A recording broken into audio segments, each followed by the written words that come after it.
Hello there, lovely. Good afternoon, and welcome to Camnet TV's Lunchtime Cafe, right here at exactly 13 hours. Now, today is Friday the 14th, and obviously, so much activity happening out there. As Camnet Lunchtime Cafe crew, we are here to make sure that we update you in current affairs and we seek clarity from issues that border on national interest.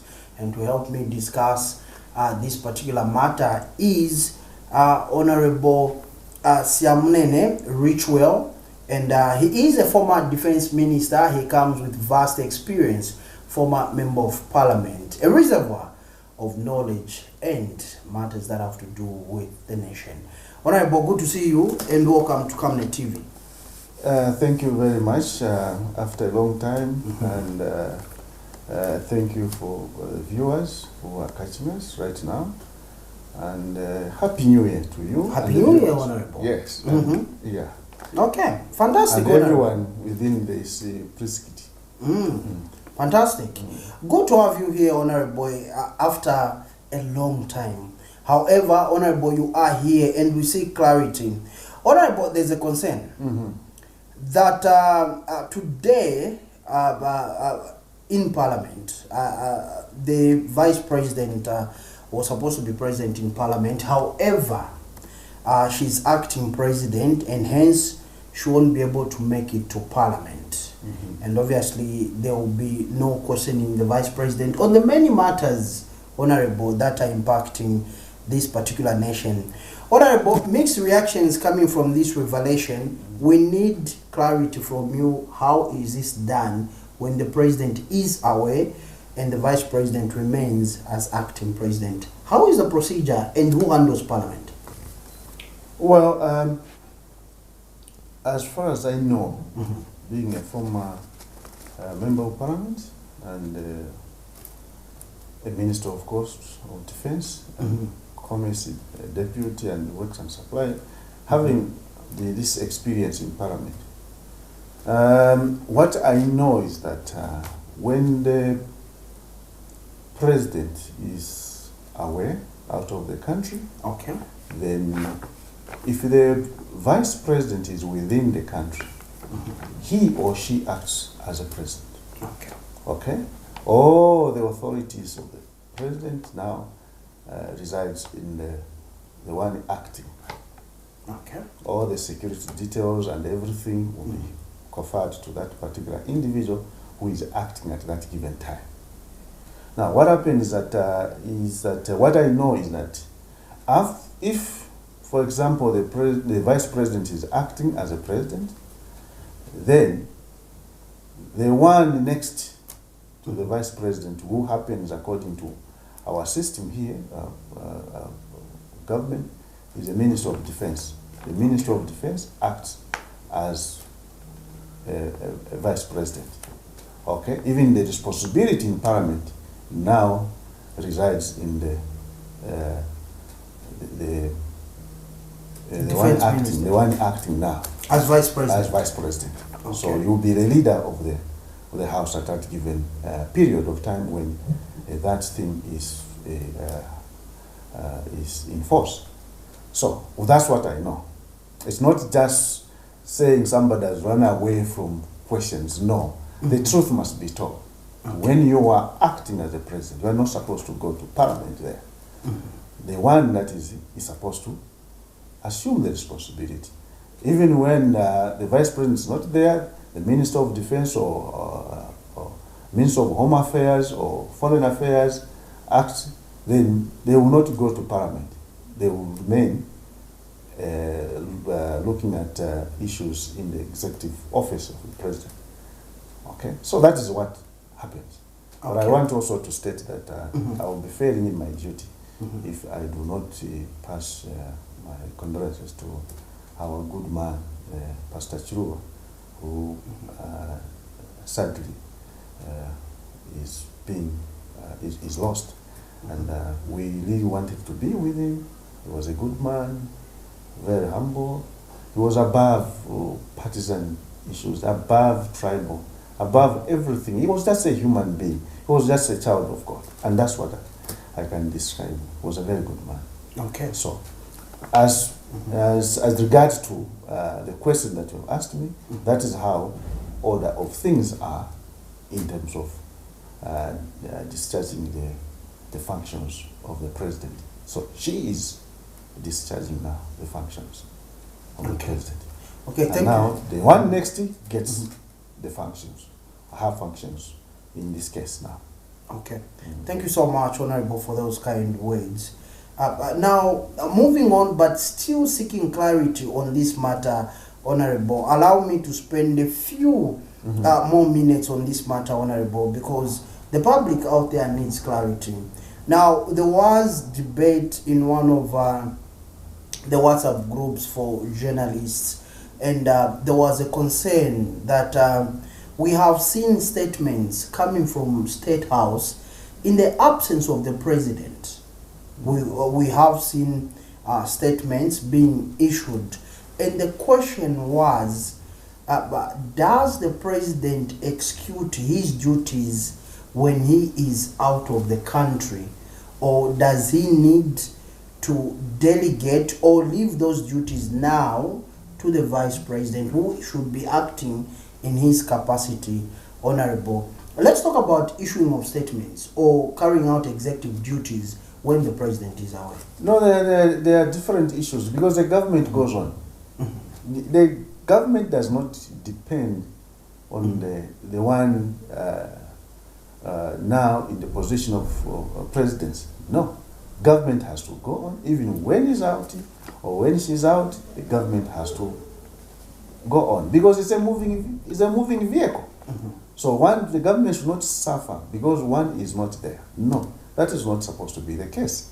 In this case, he's out there dealing with international matters, of course, local issues that within our country is dealt by, by the one acting now. Okay. So the one acting now, she or he can issue a statement, provided that is the government position. Okay. Because the government itself is not the president. There is a cabinet there. Sometimes issues that are being given, the information that is given to the public is based on what has been agreed by cabinet. So those are the issues. So you have a right to issue statements of any nature, even when the president is out, because you are a functioning government. So government is not paralyzed by the absence of one individual. No. Government must go on, issues must be moving, because there are government has got different systems. Okay? All these systems, they must be active at any given time, even in the absence of one individual, who happens now to be either the president or the minister. It's a system. The system must be operative. Okay. I think that is how you can run a nation, because it's not your company, it's not a source trading. No. Okay? It's not a source trading that when one dies, then the whole system paralyzes because he's the one making the only decisions. No. That's why you have a cabinet. And the Constitution of Zambia provides that. There should be a cabinet. What is this cabinet? Is to make decisions on behalf of the Zambian people. Of course, who is the leader there? The president. Okay?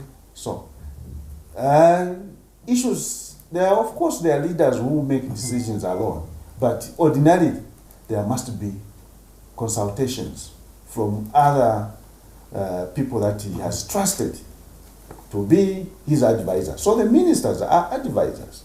The permanent secretaries are advisors to the president. So that is how I know, insofar as government is concerned. Okay, fantastic, Honorable. Now, Honorable, let's come to another issue of parliamentary decorum and how members of parliament are supposed to conduct themselves in the House. Now, it has been 3 days. We have seen that on the first day, 2 members of parliament were sent out and obviously brought back and forgiven. Yesterday, we saw 1 member of parliament being sent out of the House because of his conduct. And this is not his first time misconducting himself on the floor of parliament. Let's look at the conduct of parliamentarians, honorable, in the House. How should they conduct themselves? We have heard, for instance, in the past, insults being exchanged between members of parliament. How were you conducting yourselves the time that you were in parliament? Well, parliament itself is a very important body in the scheme of governance. Very important body, and the people that constitute it must be the right people with the right mindset. Okay? Because you see, that's why it is called National Assembly. Now, out of those 10, maybe 30,000 people or 50,000 people in your constituency, you happen now to carry them on your shoulder as a representative. So when you go out there, that's why you are called honorable. Okay? Because of the constituency. Yes, because of the people they themselves, they have given you that title. It's the people that gives you. It's not, there are those who get honorable because they have gone to school or what I do. But in this case now, the people have given you that title. Okay. That as far as we are concerned now, this is the one that will represent us because he has the right attitude, the right attributes in all spheres of human endeavor. Say, look, this is a man, this is a woman, we thought that you could represent us. Then you are called honorable. Meaning that you are going there for serious business. Okay. It's not supposed to be a joke in parliament. But we have seen that some people, they make it as a playing ground to have political issues and so on and so forth. Ordinarily, that house is supposed to be respected. Okay. Whoever enters that house, whether the speaker, whether it's a deputy speaker, whether it's a minister, whether what, they must correct themselves that, no, I'm in this house. And this house has got a decorum, has the way it conducts its own business. And this business, these laws or rules that we have given ourselves, because Parliament has got its own way of conducting its own business. So every member then, therefore, must adhere to those rules and decorum, whatever you may call them. So that is what I view. The house itself is the respected place where only people who have integrity, okay, those people who have casted the mediocrity and concentrate and say, look, the lives of all the people of Zambia lies in this house. So the decision that we're going to make in this house will impact either negatively or positively on the lives of the Zambian people. So it's not a place to go there and joke around and play with. No, it's where you have to be serious. And only people who are serious minded must be allowed to be in that house. Okay? So, and this is the calling now to the electorate that when you choose leaders to represent you, please make sure that you do your due diligence to make sure that people that you are sending to represent you in that respected house, there are those who have the high caliber people, people of integrity, people who will not disappoint you, and people who will not abandon what you people have given them. Say, for example, sometimes one thing that I know is that there are caucuses in that house, where you have the opposition, you have the ruling party, okay? The ruling party wants to win in parliament. So it becomes a battleground. They want to win. Whatever program they want to be effected, they come to parliament to seek the approval. And then that approval, what is ordinarily supposed to be interrogated, they must debate and see the pro and cons and the demerit and the merit of having such a law, okay, or a statute. So you must debate. Out of those debates now, if you government, you came with a position, you must be prepared that, look, we are taking this matter to be debated. We have not agreed yet. Don't take a position, because we are taking the matter to be debated. So once you know that out from the discussion, from the debate, those who are against such a law have outweighed those who are for. So government must be able to say, no, I think we will not go ahead because we didn't know these particular issues that the opposition have brought about. Because it hinges on the lives of the people. Not about you, not about a political party UPND, not about a political party PF, not about any other political party. No, it's about the people of Zambia. That's the essence of that house. So that what is discussed in that house must be the one that we have properly, the member of parliament must have proper analysis, proper interrogation, that when they come out with that or when they debate, they will not debate from biased point of view. They will debate from a logical point of view, from a reasoning point of view, that which will not have negative effect on the people of Zambia. That law must be neutral, not whereby it sides the other, those who are in the ruling party or those who are in opposition. No, that should not be the case, in my view. I think that is the way the parliament must operate. So that in that house, the issue of which party you belong to should not be the case. We have seen in the past, you know that, where laws have been passed in parliament, targeting on one individual, okay? Maybe safeguarding those who are in parliament. Laws have been passed. And these laws that we are complaining about right now, that those of us who are in the opposition are complaining about, we are the architect of such laws. Of such laws. Okay? Because we thought that we will not come out of parliament, we will not have come out of government, and we made those laws to protect ourselves when we are in government. And it happened that now we are in the opposition. The same laws now, which were protecting us, now have protecting those who are in government. No, those who are in government now, they don't want to take a leave. The same laws that they were complaining about, okay, when they were in the opposition, now they're enjoying their safe. It's safe. It's safe to have them. If anything is to strengthen them. Alright, but on that note, it's good that you brought in the aspect of laws. This brings me to the Public Order Act. We were told, read, and obviously conducted these interviews. And for instance, parties in opposition would say this law is used to oppress the opposition. Then those in the ruling party would say this law is just okay. And the way that was being used is archaic. It's an old law.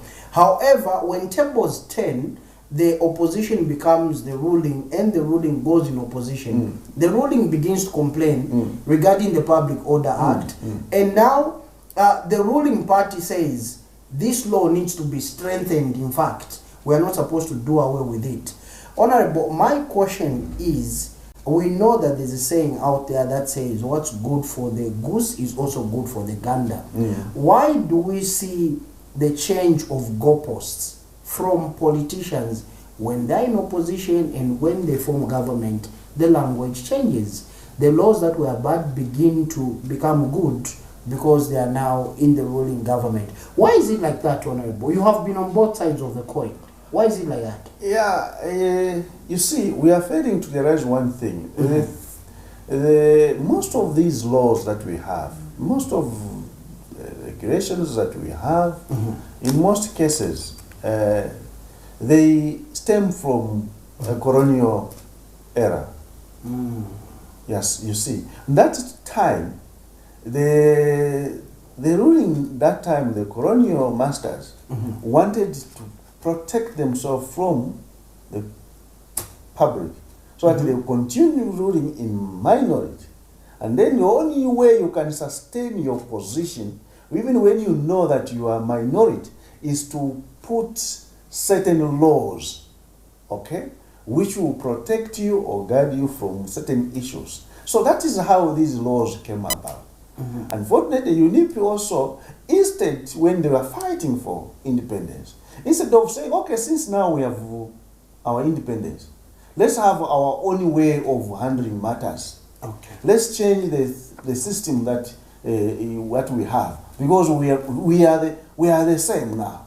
We are no longer ruled by the minority. So let's put the laws that are fair, that have justice in them, and all aspect of human fairness. So that should have been now. UNIP left them. Then the MMD complained about them, and they were saying we're going to change this. Unfortunately, they changed one or two things. Then introduced some other issues that protect themselves. Just the way PF came in and the protection and this, or I've seen now UK coming in now, trying. They still leave things. If they are going to change the public order, it's just small issues. But the real issue, they don't leave it because they know that it's protecting them, so that they act when the opposition or have an upper hand. So that is what is happening. But if we come up with the people whose desire is only to see fairness, you find that all these laws will be either changed or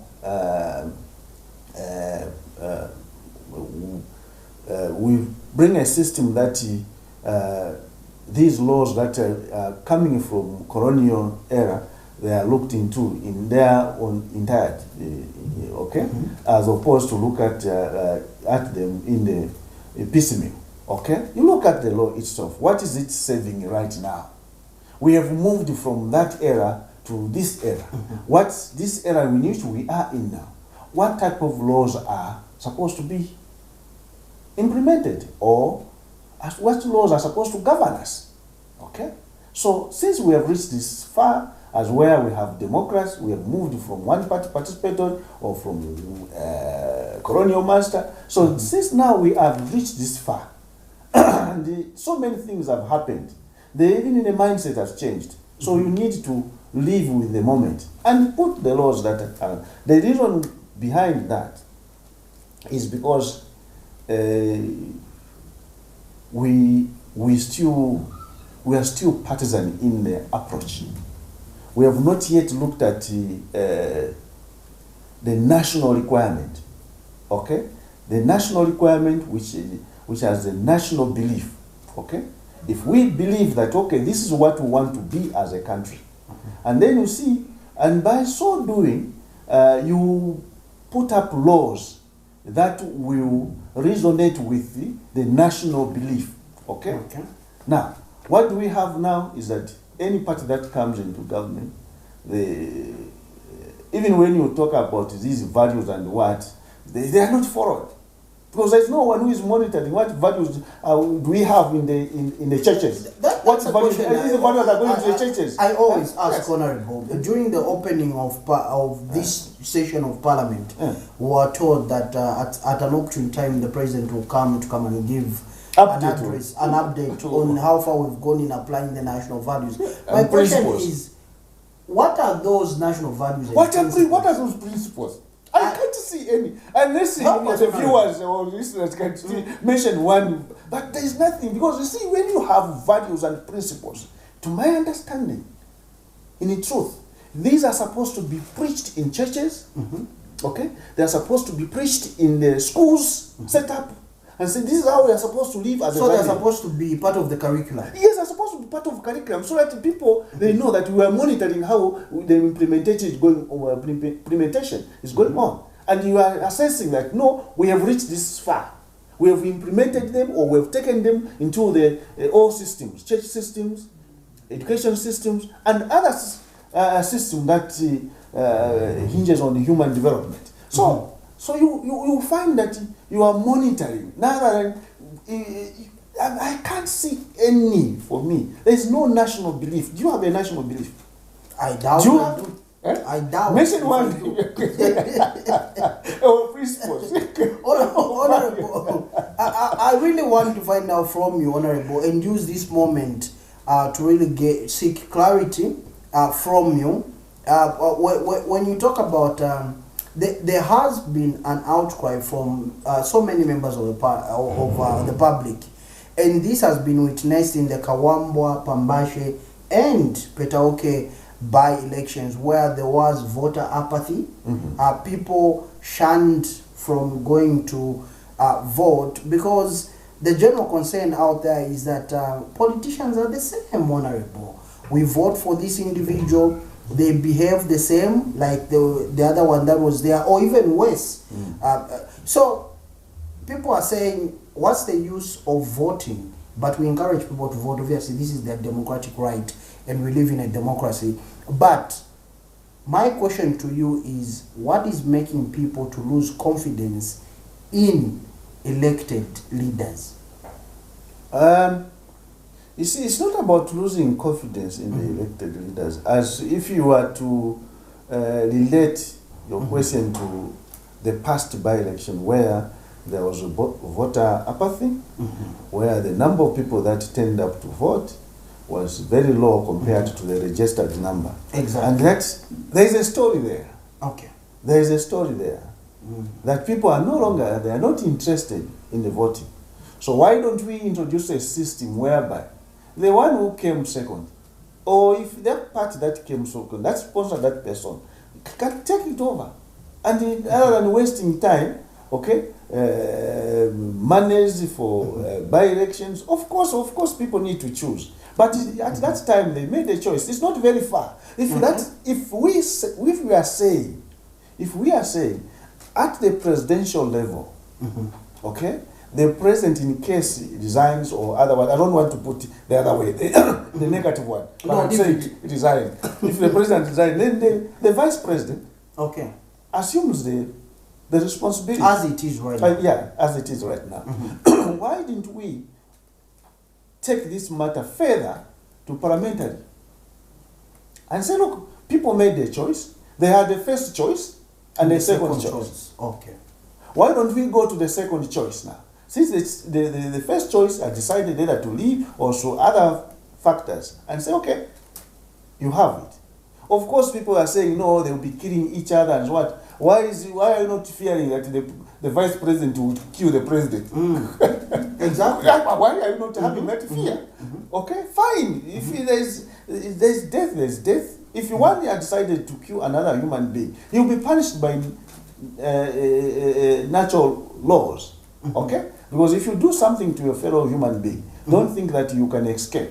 It will come to you at some point. At some point. Yes, because we live in a world where is this secular system, whereby what you do comes back to haunt you in the future. So leave it to the whole process. Leave it to God. God knows how to punish wrongdoers. So the way we have the vice president, the way we can deprecate it. So that those people who want to resign to join other parties, those who want to do, they will be discouraged. After all, if I resign, I'll lose my seat, and then the next one will take it off. Then you find that these by-elections are avoided. Okay. That is my thinking, looking at the whole thing, because they have complained now that people now, the turnout was very low. Why? If it was very low, it does not represent the will of the people. Okay? That's the implication. Yes, that's the implication, because if you have about 30,000 registered voters, and at that given by-election you have only 10,000 voting, then you have 20,000.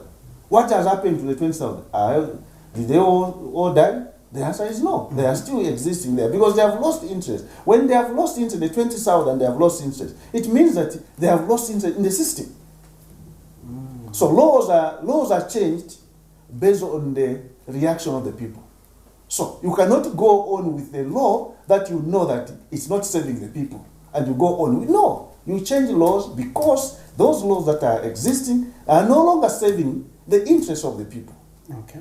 They have become invalid because the thinking of the people has transcended to another way. So you have to follow, the laws must be there to follow the interests of the people, to govern the interests of the whole.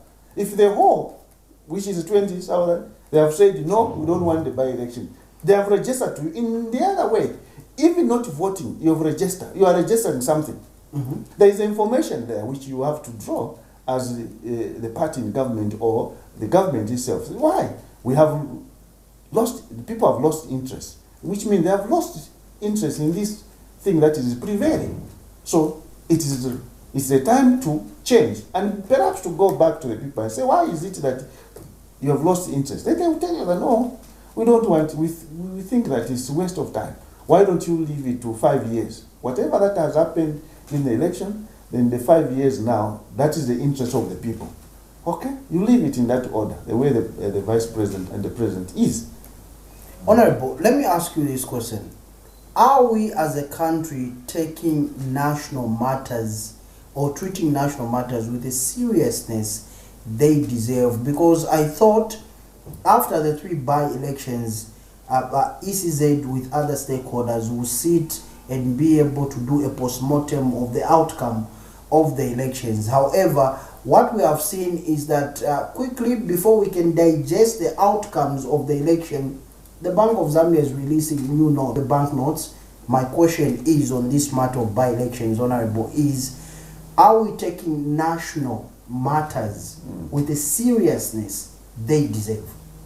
My humble and personal view, I was part of the system, and I'm not going to defend the system, which I know that if it is not working very well, to the greater interest. Now, the truth is that we have never been serious as a country. That I can tell you. I don't want even to apologize. We have never, I'm talking about from the time UNIP was very well, came from that background, was very good, and at some point they lost steam because of overstaying in that office. It becomes your only farm now. That you think that you can manipulate things here and there. And that is where it went wrong. Okay? So that should have not been the case. Okay. Now, we came to MMD, they came with that. There was the only time when we became serious, when we had 2030 vision, was at the time when Manawasa came in. Okay. There was some kind of seriousness. Okay? Again, my good uncle and friend Michael Sata came up with that vast experience. And then you can see that there was a desire to change things somewhere because he had experienced that order. And then you find that people that you are surrounded, they are pulling in a different direction. So you find that because you want to believe in this whole issue where you have consensus and you are undermined sometimes. So what I'm saying is that we have never been serious as a country. If we have been serious, we would have not been wallowing in the poverty that we are seeing right now, in the midst of plenty.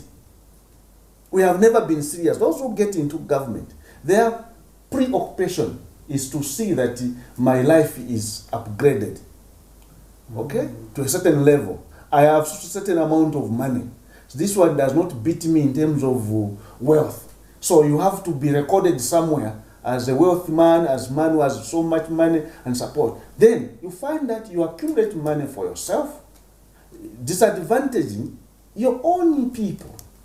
And that's why we have to change the system of governance. You have, say for example, the Constitution has done very well, where it says, you as a president, because you are doing this thing on behalf of the Zambian people, we want you to be fair.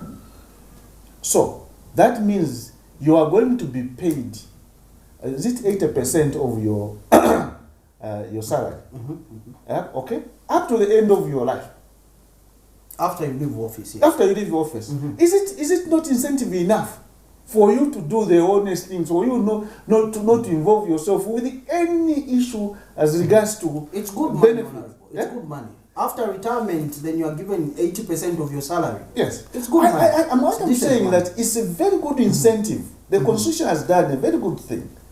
Why has it done that? It's to make sure that you being the man that is at the helm, all your decisions will be based to look at fairness, equal distribution of national resources, and so much that you are not involved in any corrupt activities, any issues. That's what is considered that. Now, we have not been serious in the sense that we have seen that some of our friends, some of our relatives, some of our wives, they are involved in those issues of corruption, they're involved in those. And then you disadvantage your country because you favor a foreign company, a multinational company comes in, and you find that you open an account, offshore bank account somewhere, and then where you create another company, and then you are, so you find that you disadvantage your own country.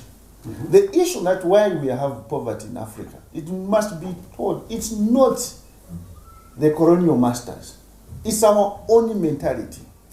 We are not thinking right to think. Why do we hate our own community? people? It's common.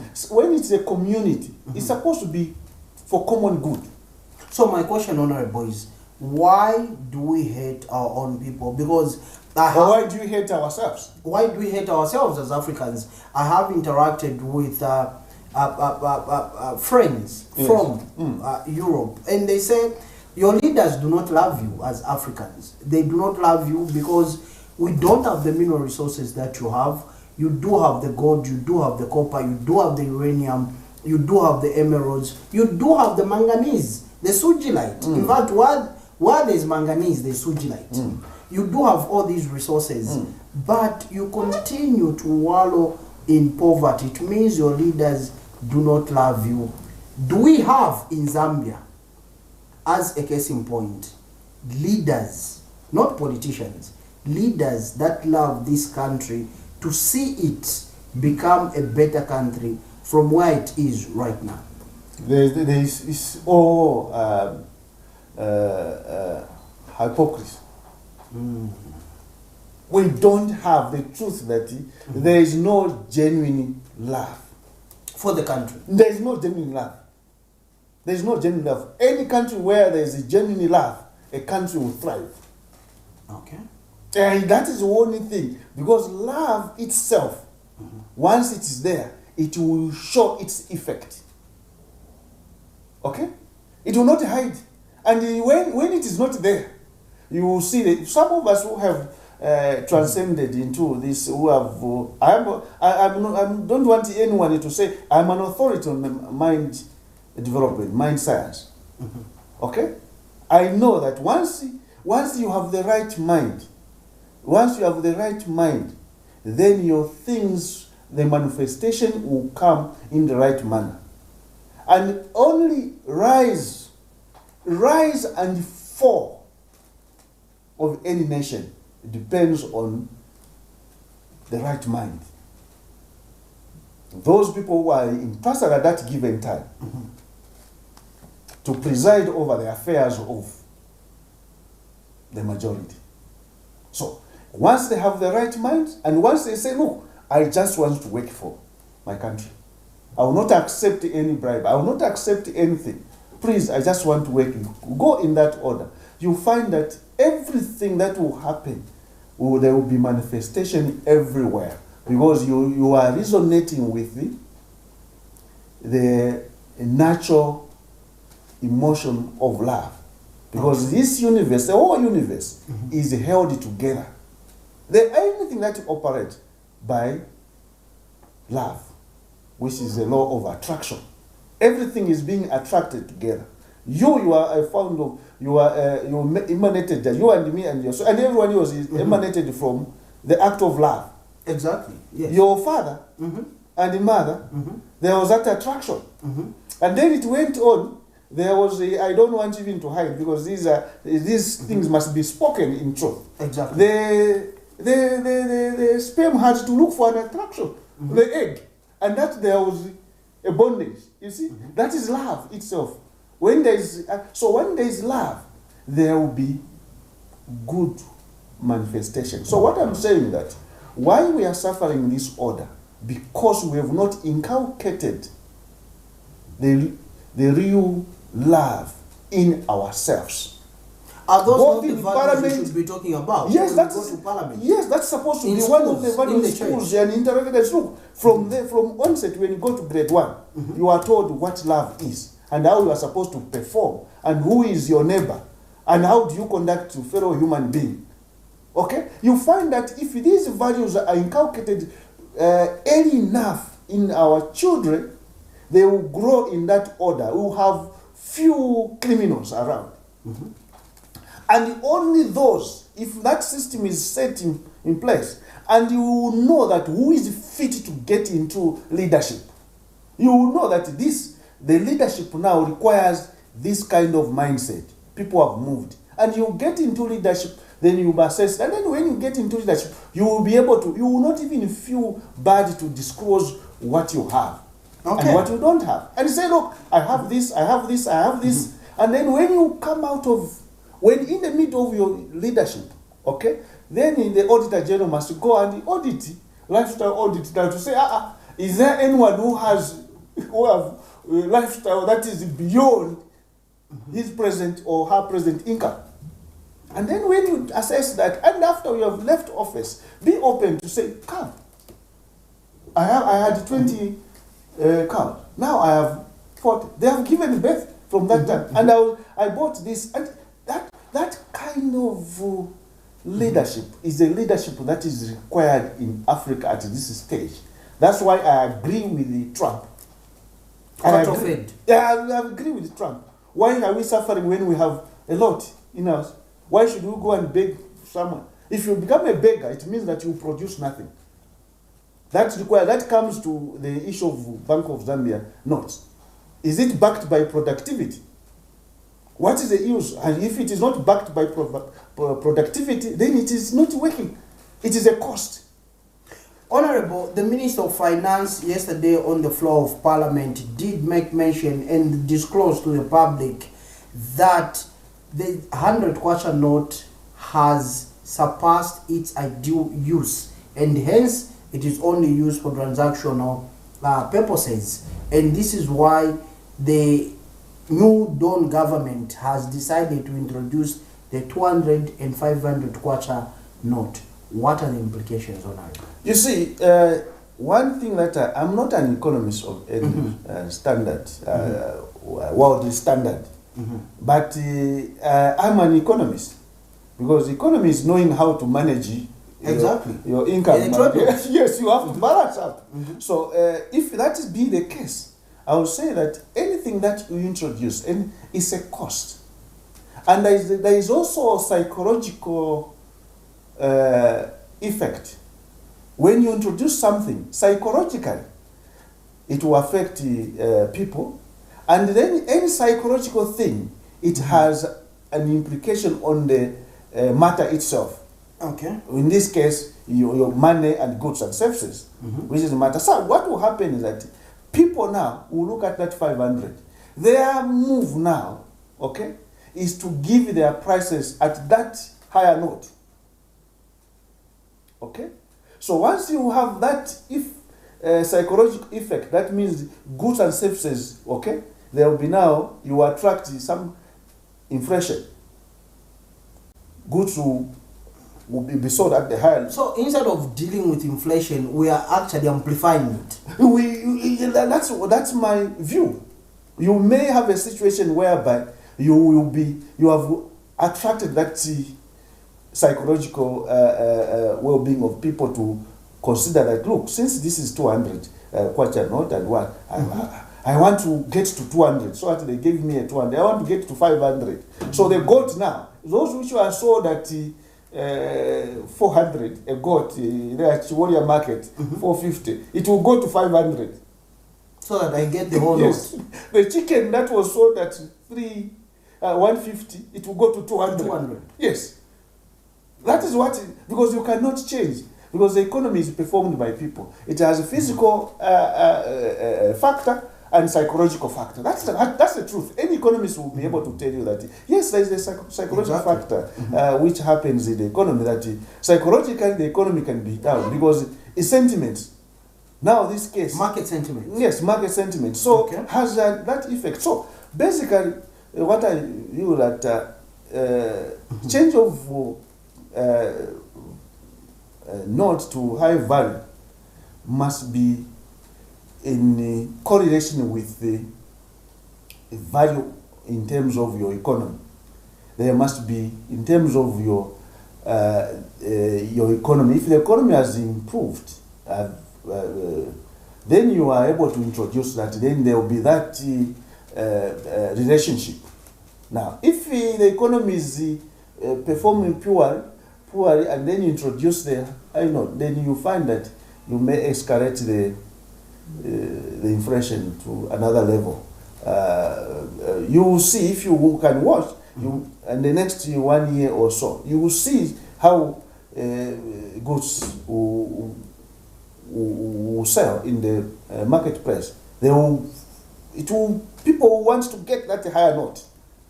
My question to you, Honorable, is we have seen these notes being displayed on government party affiliated Facebook pages, and there are sympathizers of the administration showing European notes to say Europe has got the 500 note, the 200 note. But then, if you look at the countries that are in Europe, how their economies are performing, and how Zambia's economy is performing amid this load shedding and the high cost of living, surely it's not correlating. My question to you, Honorable, is as Africans and Zambia in particular. And copycat is the one that has killed us. That's what I'm coming to. That's my question. You read my mind, Honorable. Is why do we like copying things that do not even work and save our own people?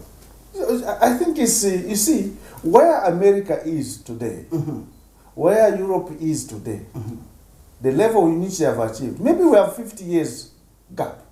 Maybe we have 100 years gap.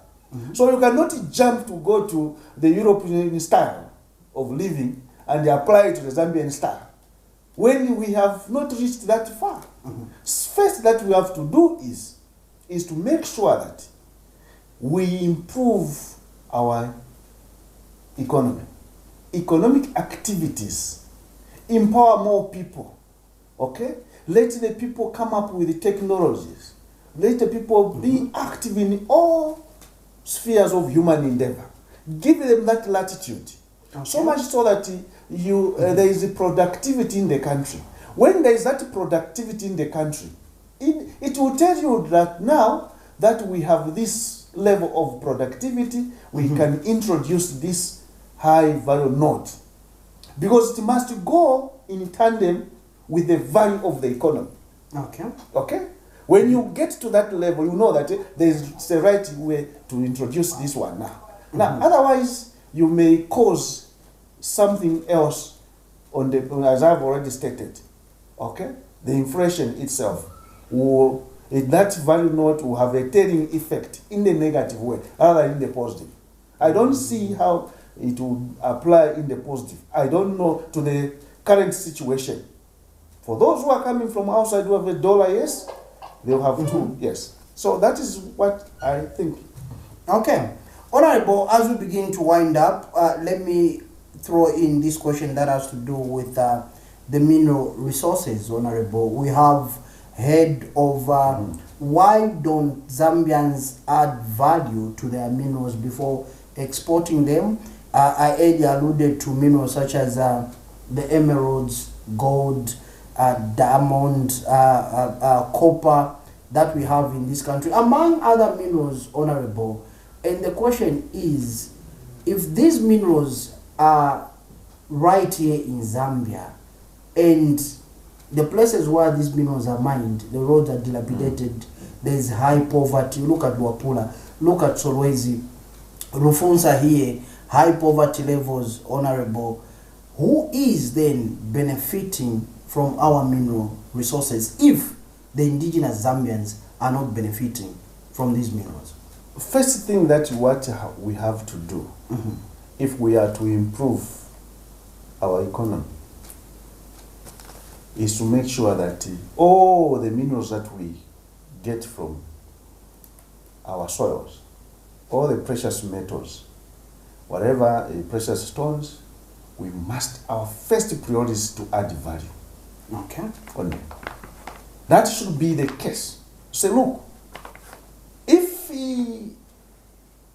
for me, if you have a company that wants to add value on your minerals, You can even give a tax holiday to such a company. Such a company. And say, look, the next 5 years, you'll be on holiday because you are adding value.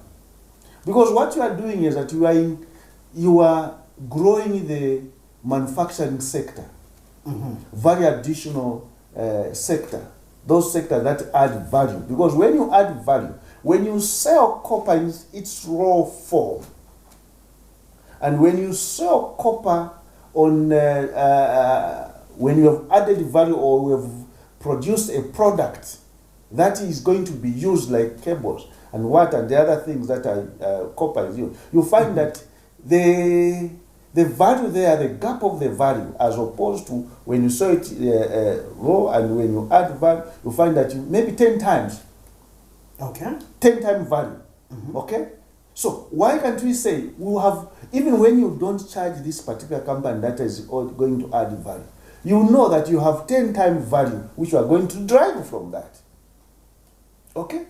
Now what is happening is that Zambia is an import country. Okay? That's why the Bank of Zambia wants to have so much reserves, maybe 3 months, maybe 6 months reserves, import cover. Okay? Then you have import cover. Instead of that money to go into circulation where it can generate value, you keep it there to keep for import cover, and then it is stored there. It means that it's not creating any more value to none. So you find that this is how it is. Now, if you create the manufacturing base, you say you are going to be manufacturing, and this sector, manufacturing itself, we are going to make sure that we relax. Say, for example, and tourism. Okay? Why should you want to charge a tourist who is coming to see a place here? Why? Because you see, we are looking at the value that it will be, that tourist will create. That tourist, when tourist comes, will buy an ornament, will buy something that is made in Zambia, will sleep in the Zambian hotels and so on and so forth. And that money remains there. That money will remain there. As opposed, it's you as a government, it's not, your duty is not only to collect taxes. No. The primary duty of government is to make sure that there is activities. In this case, economic activities. There is a lot of exchange. There is a value that is created, and people are able to exchange those values. And by exchanging those values now, you find that the people's lives are being eased. And that is your interest as government, to make sure that now, once you create that base, once you expand your economy in that sense, it means that you have more areas of streams of income.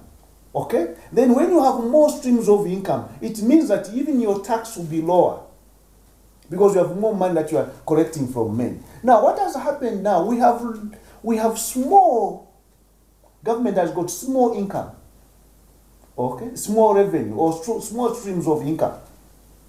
And then for them to support the social sector, they have to tax these sectors that are performing highly. And then by so doing a tax in these sectors, you find that they have restricted the expansion, the growth in those sectors. Because those sectors must grow. Somebody who has a hotel in Livingstone must go, and once he gets profit, must go and put another hotel in Zumbu National Park, or South Ruangwa National Park, or in the Northern Circuit. Okay? From there, it has gone there. That's how they're supposed to grow. Now you find that because of taxing these sectors that are now active, you restrict the growth of your economy. And that's why your interest must make sure that how do we expand? How do these business expand?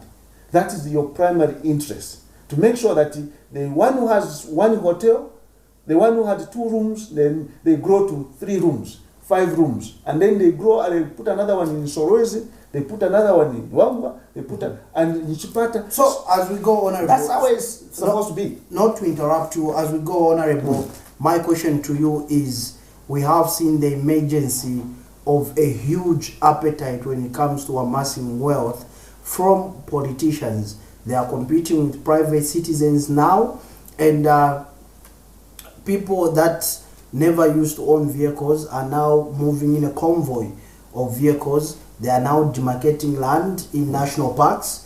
They are now fighting for land amongst themselves as politicians in national parks. They are now building mansions from living in a two-roomed house. Honorable, my question to you is, you have talked about quality leadership and how leaders that are selfless should be able to be given an opportunity to govern the country.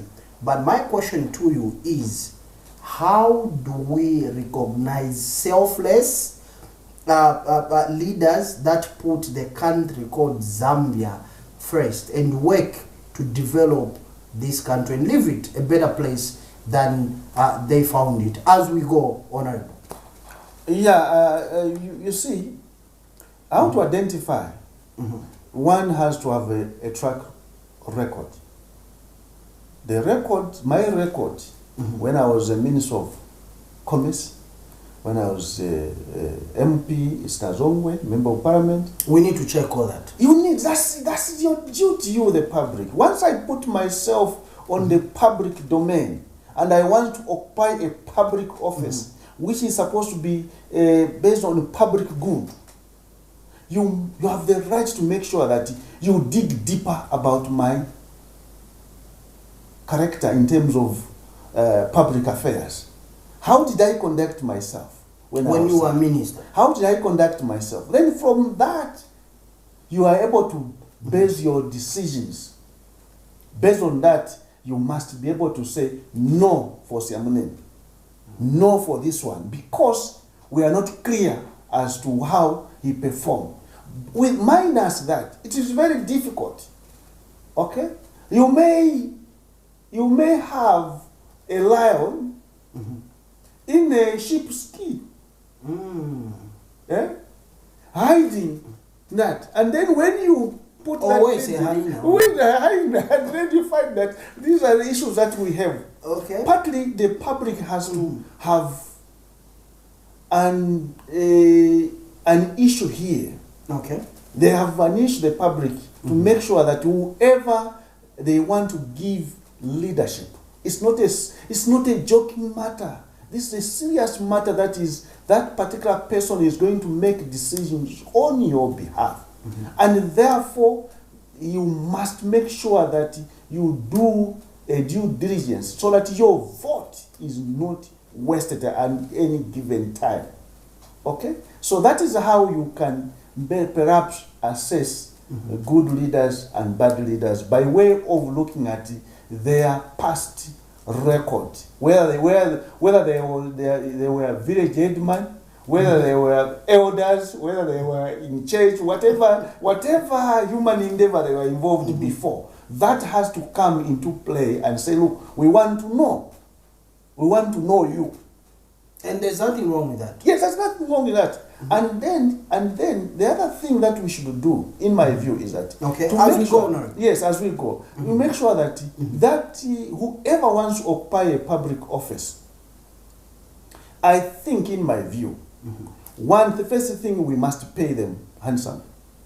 Okay? The government must be, we're going to pay you so much money, but don't involve yourself in government contracts and government procurement. Hands off. Stay away. Stay away, because you have become neutral now. Okay. Yes, okay? You have become neutral. That's, you see, because you see, you are not supposed to be biased, because if you have interest in one particular company that is once will be offered some job, you will favor that company. So what do? Okay, we'll pay you this money. Government will give you this money. But the issue that whoever wants to get into public office must be a person who has no link with any company that is dealing with the government. Anyone who is doing that must be disqualified. He's not fit to be a public officer, because you'll be compromised. Okay. Because you will not be fair to others. Because you must judge others based on what they have presented, not based on what I know you because you are smarter, you are my friend, just because you have come to me, I should be. Why? If you don't know how to do that job, what will happen? the public will suffer. Okay. So there must be those standards that whoever wants to be a public officer must have fulfill these requirements, these attributes, must have this standard as a public officer. You must have this. And that has to be, that's if I was given a chance, I would say, look, anyone who wants to be a leader anywhere in government must not be given a chance to do business with the government. If you want to be a businessman, be a businessman. And stay away from public office. Be a businessman. Then you'll be treated fairly, like any other person. If you want to be public officer, off from business. Okay. Honorable, on that note, let me thank you most sincerely for coming through and for being blunt, Honorable. We appreciate you. Thank you so much.